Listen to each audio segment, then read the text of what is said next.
My name is Allan Gordon Johnson, CD. Spent 34 years combined primary reserve, regular force in the Canadian Armed Forces. The CD is actually Canadian Decoration for Time Served. In Kabul, it was containment sites or cantonment sites of military equipment, you know, and to make sure that it was okay and put in. And Kabul being the capital at the time, it was to put equipment in those containment sites or make sure it was okay and to stabilize the government that was in place at the time. Okay, so in 2003-2004 I was Quebec Company 3RCR anti-armor platoon. So anti-armor is we have tow missile launchers, and they're wire-guided missiles, and they launch off of many different platforms. And we also had heavy machine guns, the Browning 50 caliber, GPMGs, and so on. And we were in the Altus. Yeah, that whole story. Yeah, we were there. And I deployed there in August, and then October, the whole incident with Baron Finger and Short happened with the mine. Yeah, and that whole storm of them hitting the mine, and that caused an uproar, and then Charles Company 1RCR came over with the labs, and of course, yeah, and then yeah, in January, then we had the incident with the suicide bomber and the mortar bomb on the. Yeah. I was communicator for the Quebec Company anti-armor platoon, and what that means is I took care of the radios, made sure each section could communicate with each other, and we had times when radios would go down or whatever, and I would have to go out and make sure all the radios were good. We had observation posts in the Queen's Palace and the King's Palace.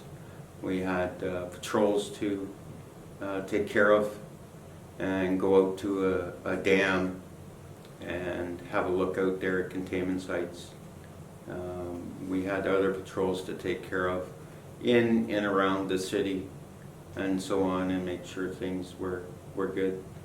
And you know, in and around the city, and the city streets were crowded, very crowded, you know, and trying to turn around in city streets was just, yeah, a nightmare, you know, really busy, and operating over there is like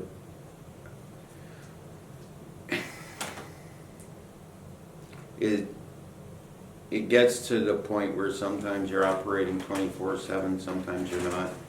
You shut down, yes, sometimes, but not all the time, you know. Well, that was that tour. You know, sometimes we worked on the gate, you know, searching vehicles or whatever. There was kind of a chicane thing, you know, where you have the vehicle pulls up, but it's a hard left or right turn, and then another hard left or right turn to actually get in the gate, because they would have to be searched from top to bottom before they'd actually come in the gate, you know. And then yeah, so that would be a task we would have to do, and it was all done by infantry. It wasn't done by other people. Infantry have this I guess general purpose, everything about them, you know, and we would take up the all-around task of doing things, you know. You'd have to have a 360 awareness of everything that's going on around you, and but still be aware, like not close in and have tunnel vision on certain things, you know. Your hearing perks up, your eyesight perks up, you know. And that was that tour. And then of course 06, 07, well, that was at Medusa. Made the papers on that one. Toronto Star, September 30th, 2006. If you look in their archives, you'll see me in the front page with two other fellas sitting in the back of a lab. They took a big picture with the big Canon there. They came all the way from Israel to interview Charles' company. And there's a big 3-page spread in the Toronto Star. September 30th, 2006 is when it got published. But yeah, they did a big coverage. This is not peacemaking or whatever I think the article was called. I have the newspaper at home framed, but yeah, there's me and a couple other guys, big color picture, and the article. Yeah, that was the big Medusa thing there. I didn't speak to the reporter. He asked if he could take a photograph. Yeah, sure, I don't care. Me and reporters don't get along so well, especially when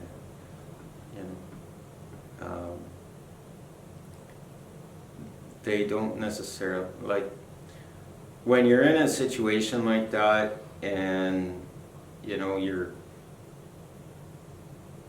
after what you've seen and they're asking questions and so on, they have a way of saying things that don't necessarily represent what you're trying to convey, if you know what I mean. Yes, and it doesn't represent the true picture. But I think the picture in the front of the paper does, if you see it. Yeah. Medusa was a nightmare. That's the best way to put it. That tour was there are things that took place that, and there are things, like the company commander says, we got to stop sending your platoon out because every time we send you out, we got to stand up the rest of the company to come get you.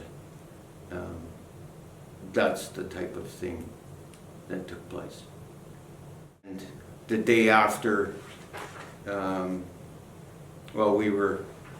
day after we crossed the Argandab River from Pageaway District, our company, Charles' company, became combat ineffective because of an A-10 strafing the company. So, it became a, like we took injuries crossing the Argandab to start with, and then we took 36 wounded and 1 dead the following day because of an A-10. So, it took 2 Blackhawks and 2 Chinooks to get the wounded out. So like I said, yeah, that tour was a nightmare. And then after that, our platoon was split off with somebody else. And every time we went somewhere, it took, 2 other platoons to come out and, as a QRF, a quick reaction force, to, because every day we went out, we came under contact, and we were fighting our way, and then QRF would come out and, give us a hand. We were escorting everywhere. And we would end up escorting into a shit show. So,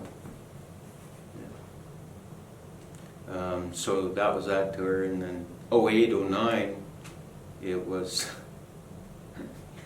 I was at Spurwin Guard, which was out of Kandahar again, and basically, yeah, it wasn't too bad, but yeah, they were trying to play the same games, and well, same thing, in a platoon where,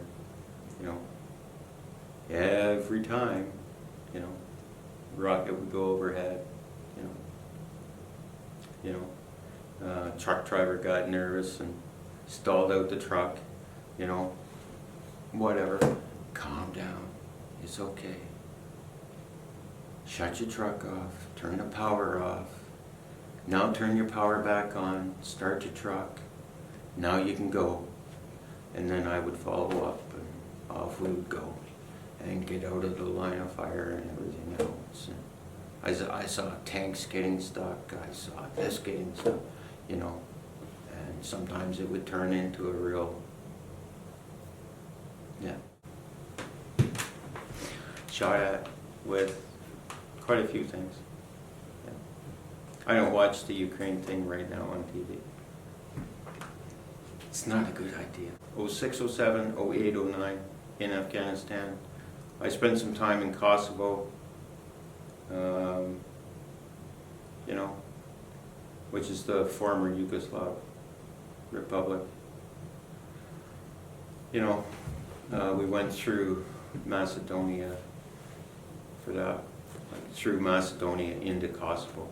So, we would leave Canada and fly into a third country, United Arab Emirates, and then we would get on tactical aircraft, and then we do the old tactical swing into Afghanistan.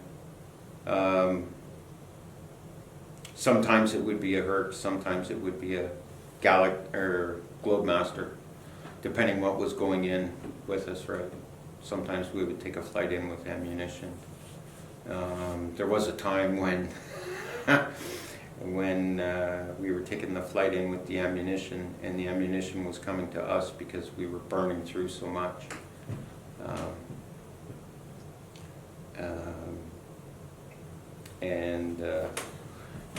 A tactical flight would mean that the aircraft is, avoiding detection, avoiding something. And there was one flight when I was on a Chinook, and they were avoiding being shot at, and the flares were going off, and the C6 gunners were up with the night flight, with the night vision, and shooting and acquiring targets. So, yeah. Interesting flights. Well,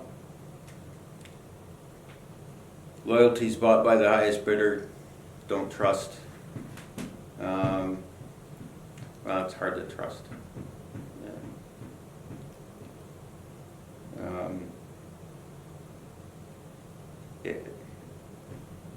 It's hard to, at first glance,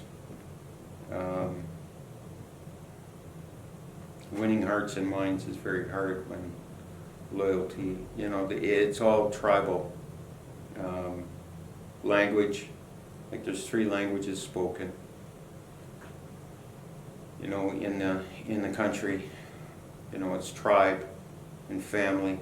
Everything's tribe, everything's family, and each tribe and family speak slightly different versions of Pashto and Dari, and they all are derived from Arabic. you know, so it's very hard, you know, and even some of the interpreters are, you know, not telling you exactly what they're saying. They're only giving you the gist of what they're saying, so it's very hard. So, yeah. All my tours were winter here in Canada. Froze my ass off. Hard reintegrating. And by the time I was done all my tours, so if your stress level, picture your scale of 1 to 10, you're sitting here, your stress level is at like maybe 1, maybe 2, or 0, right? When I came home, I was constantly at 8, 9, right? I couldn't come down from that. So, yeah, I had some problems reintegrating, so, especially after my last one. So, yeah. And I went for quite a few years. Yeah. So the hardest thing to do is to admit that you have a problem and you have to seek help.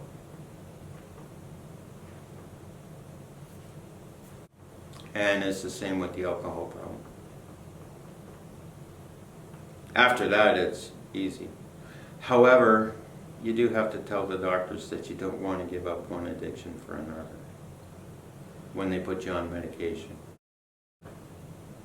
That's a problem. Because they want to put you on medication that gives you an addiction too. Yeah. Well, like I was an infantry soldier at the front,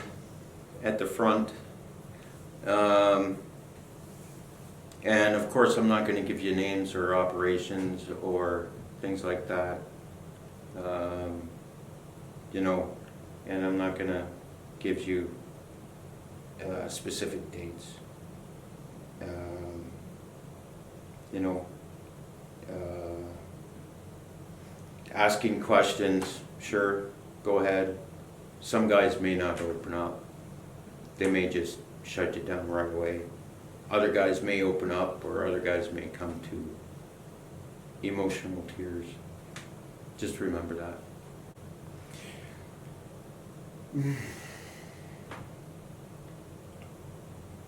There's going to be a lot to overcome, because there were troops that went through. Like I went through 4 times. I know guys that went through 5 or 6 times. There's going to be a brutal backlash. There's going to be guys sitting there hurting. Like that's why they have the Legion. You know, guys could sit and talk. Brothers in arms get together for a reason. You know.